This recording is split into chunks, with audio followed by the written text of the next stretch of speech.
All right, now we're going to lightly brown our mushrooms. We have the heat on about medium. We're going to add the butter to the pan, about 1 to 2 tablespoons, and we're going to let that melt. All right, now here are the mushrooms that we've cut up into pieces. The mushroom caps were fairly large, so I cut the mushroom caps in half and then sliced them. The slices are about 3/16 of an inch to 1/4 of an inch thick. We don't want them to be too thin. We don't want them to be too thick. We want them to be just right. Goldilocks thickness. Okay. Now, after this butter finishes melting, we're going to add the mushrooms to the pan.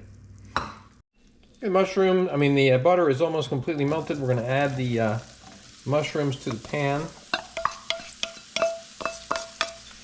and we're going to shake them up, get them coated a little bit, lightly season. If you watch my videos, you know seasoning means always and only salt and pepper, and I use kosher salt or sea salt and freshly ground black pepper. Okay, a little bit more. Just stir them a little bit to get them coated.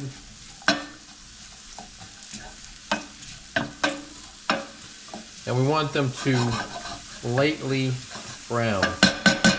Now, some recipes for Chasseur call for doing this in the same pan where you're going to make the sauce.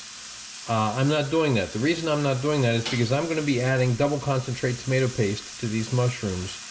Tomatoes are usually an ingredient of Chasseur sauce, but different recipes will add them in different ways, either as chopped tomatoes, whole pieces that have been sliced up, or tomato puree. I'm using double concentrate tomato paste, and instead of adding them to the sauce later, I'm going to cook the mushrooms in that double concentrate tomato paste a little bit. Now, if you let it cook too far, it could get burned and bitter. All right, so I'm going to do the mushrooms in this pan, and I'm going to make the sauce in a different pan, because if I were to make them in the same pan, then there could be some leftover tomato sauce in that pan, which could get burned when we do the next step, which is to sweat the shallots. Okay, so let's let these brown lightly.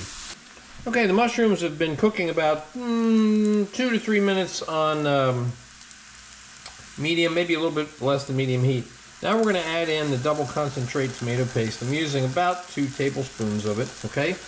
And we're going to stir that in there, get the mushrooms coated, give the tomato sauce a little bit of pan contact, okay? But we have to stir it fairly constantly because we don't want the tomato paste to burn, okay? In fact, I'm going to reduce the heat just a little bit.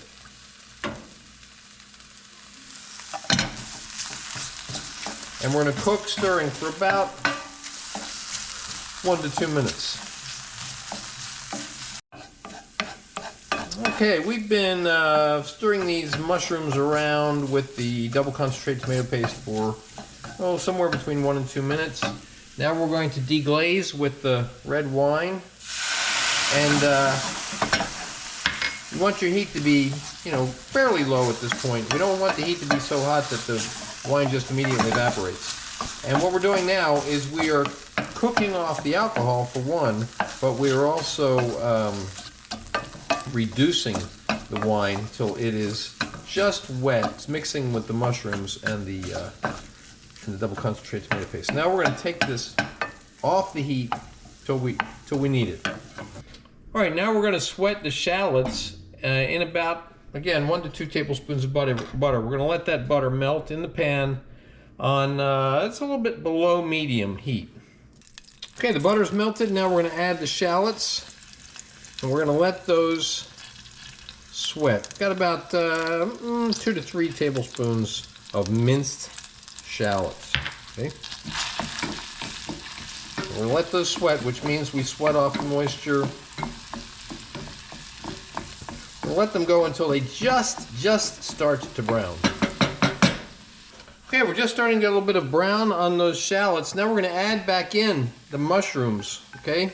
And as much of the fond, that's the part that's kind of cooked in the bottom of the pan. Get as much of that out of there as we can, okay? And stir the mushrooms into the shallots. Okay, now we want to deglaze with the white wine. It's about 1/4 to 1/3 of a cup, and 1 to 2 tablespoons of cognac. Stir that up,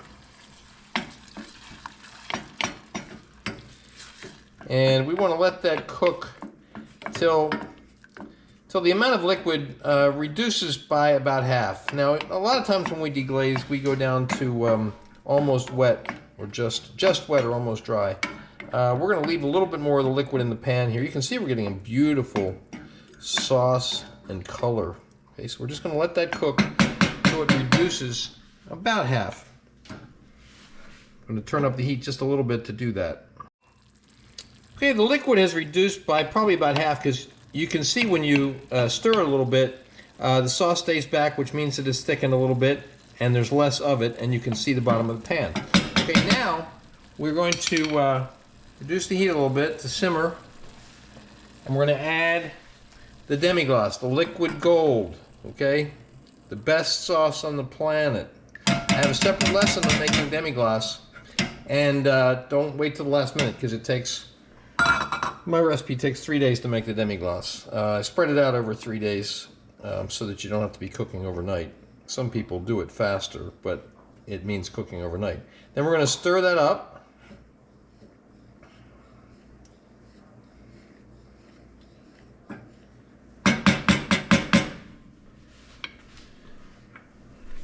We're going to add the parsley.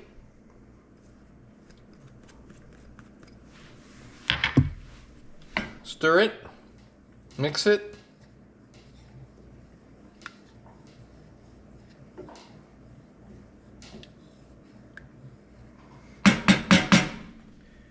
Now we're going to taste it. This is where we'll adjust the seasoning if we need to. Good. I think it needs a little bit of salt. This is the time to add it if you need it. If you don't need it, obviously don't add it. I'm also going to add a little bit of freshly ground black pepper. Stir it up again.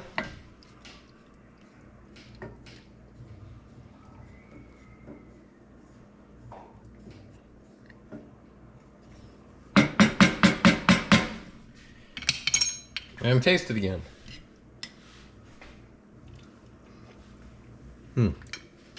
Good. Okay, so this is sauce Chasseur, not to be confused with Chasseur and the Canterbury Tales, also known as Hunter sauce. You can see photos of a dish using this sauce at my Instagram, which is at Chef's Apprentice Cook Like a Pro. Please remember to subscribe to my channel, and thanks for watching.